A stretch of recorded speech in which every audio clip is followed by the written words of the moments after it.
All right, everybody, come on in. We are starting the next episode from high atop the world headquarters of Southeastern Fly. I'm David Perry. This is going to be the fastest 15 minutes in fly fishing, at least the fastest 15 minutes in fly fishing you're going to see today. Few things to talk about.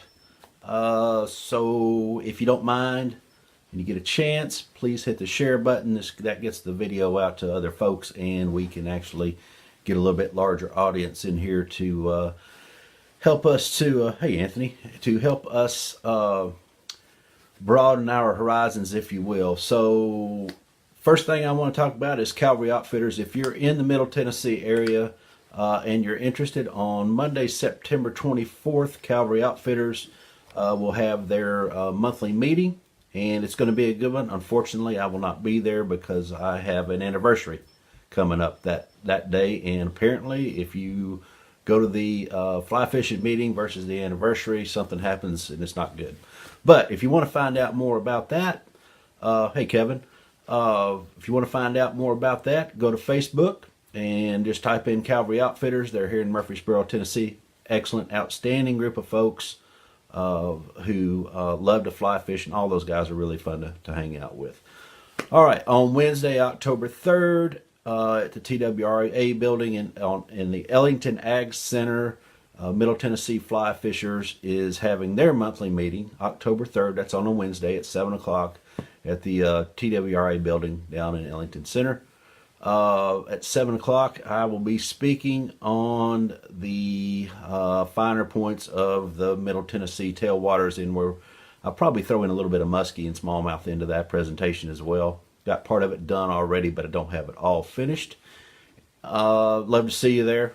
Love to have a good group of folks there. That's another really good group, believe it or not. I've been there several times, and even though they'll have me in there, they're still a good group of folks.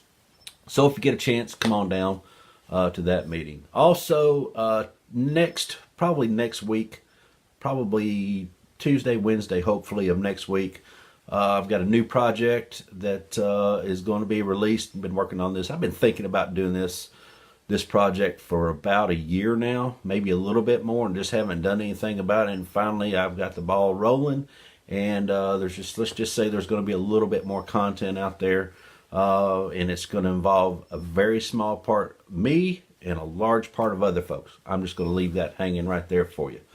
All right, so we were going to talk about 3 things today that are going to make you a better angler on low water. So I'm not just talking specifically about tailwaters. I'm talking about just waters in general that are lower, because we all know that lower water, clear the water. The clearer the water, the more the fish can see you, and the clearer the water, the more stealthy you need to be. So let's talk about 3 things that are going to make you a better fly angler, or angler in general. That being said, these 3 things, if you were watching this, hey Greg is in, good to see you, man. If you're watching this, and if you really listen, when you get up today from this broadcast, you are going to be a better angler on lower water. 100% guarantee that you will be a better angler. Can't guarantee that you're going to catch more fish, but you'll have the opportunity to catch more fish. And what are those 3 things? So one is stealth, right? That's one thing that we all struggle with, me included. So stealth starts, and let's just talk about wading angling just for a little bit. Let's just talk about for you waders out there, the people that are going to wade, especially on Middle Tennessee tailwaters, a lot of the East Tennessee tailwaters too, and this can go all the way to Arkansas. I've seen Arkansas. All these rivers that I'm thinking of, and ones that I haven't, have these small rocks about that big around, gravel. You're walking along the gravel. Walking along the gravel, your approach to where you're going to fish is critical. So as you're walking along the gravel, try not to walk like you're the Jolly Green Giant eating a bowl of Cocoa Puffs. Don't do that. Try to be stealthy in your approach to getting to the hole where you're going to fish. That right there is half the battle.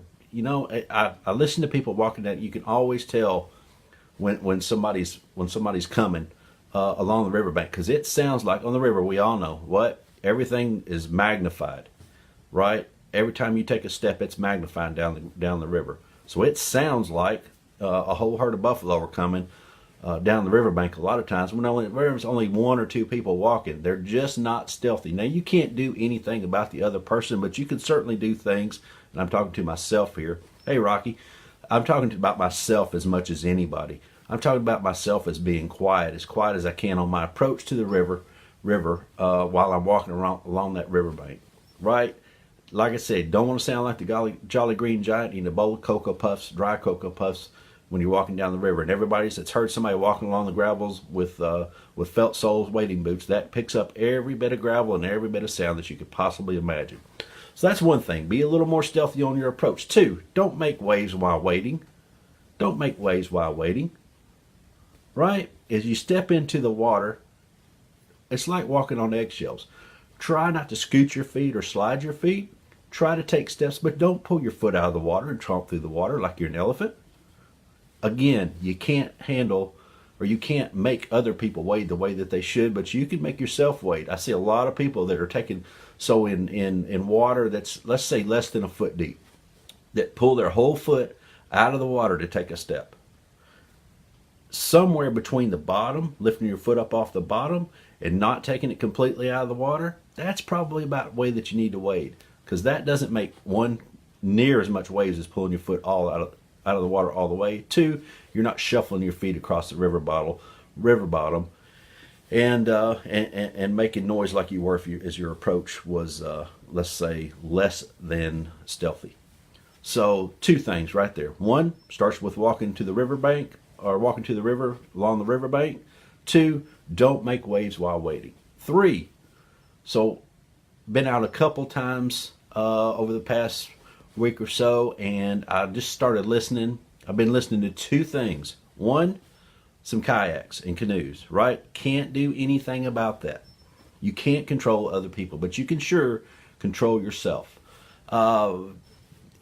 This last float that I was on, I found myself talking loud, and not on purpose a lot of times. Just in general, talking loud, talking too loud. Why am I talking loud on the river? I know, and so do you. Everybody watching this knows just about as well as I do that, hey, you don't have to talk loud when you're in a boat. We were in a boat. The three of us were within 15 feet of each other. The three of us could hear every word the other one was saying, yet we were talking in a normal voice. It's okay to talk a little lower. If you're waiting, here's what I've seen 100 times and done it myself. So this includes David in there. So if you're thinking, well, David's just talking about other people, I'm not. I'm talking about David. David too. All right, so here's what I see. I see somebody catch a fish, and then they catch another fish, and their buddy's 30 yards downstream, and he starts yelling, hey, Johnny, come up here. Come on up here. Man, I'm catching the crap out of fish. Well, number one, Johnny knows you're catching fish. He knows that because he's watching you. He's your buddy. What's the number one rule? We want to catch bigger fish and more fish than our buddy, right? So we keep an eye on our buddy. Even if we're waiting, we're keeping an eye on our buddy, right? So he's, hey, come on up here, man. Hey, I'm catching fish, and I'm catching a bunch of them. So what does he do? He gets out of the water. He stomps up there, again, like the Jolly Green Giant, eating a bowl of dry Cocoa Puffs. That's hard to say. And Johnny walks up there, and he says, hey, what are you catching them on? So they start having a conversation.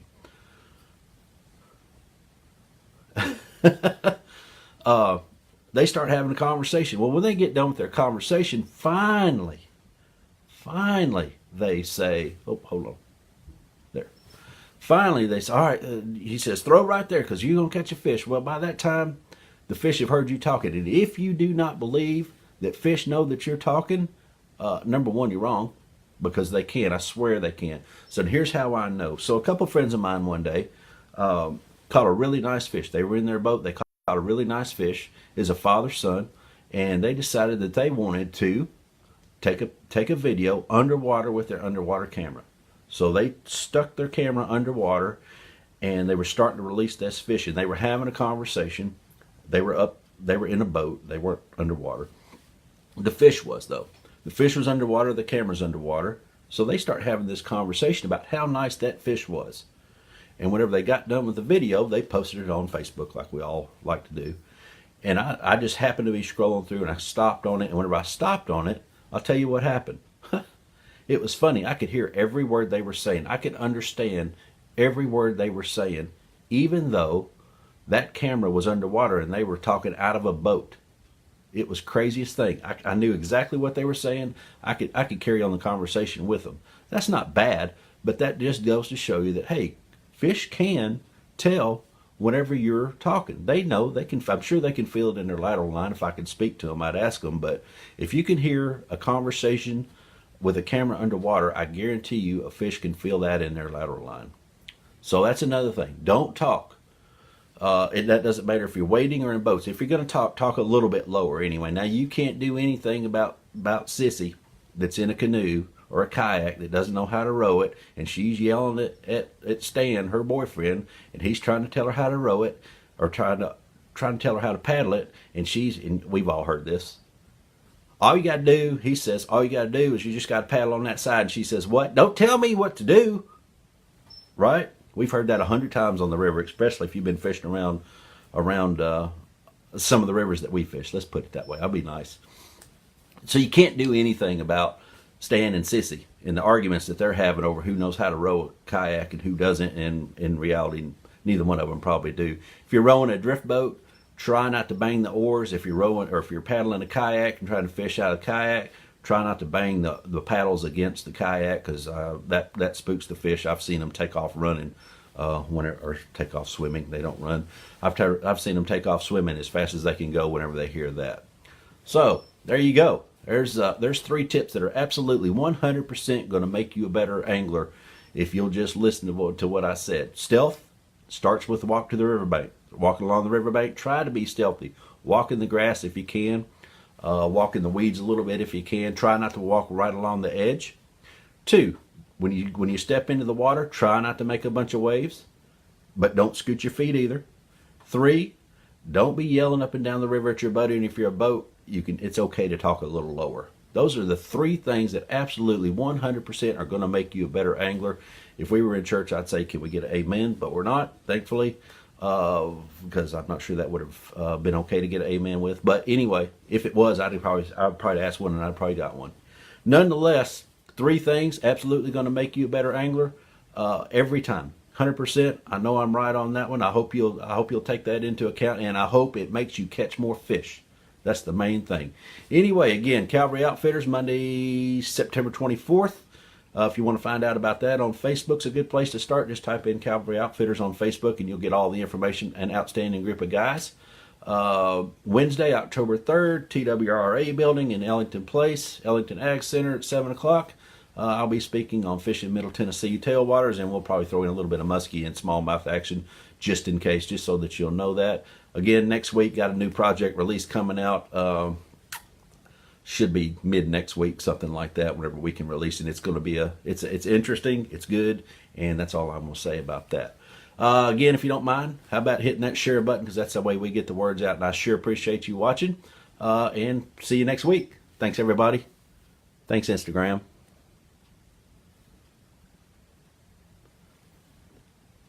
Thanks, Facebook. See you.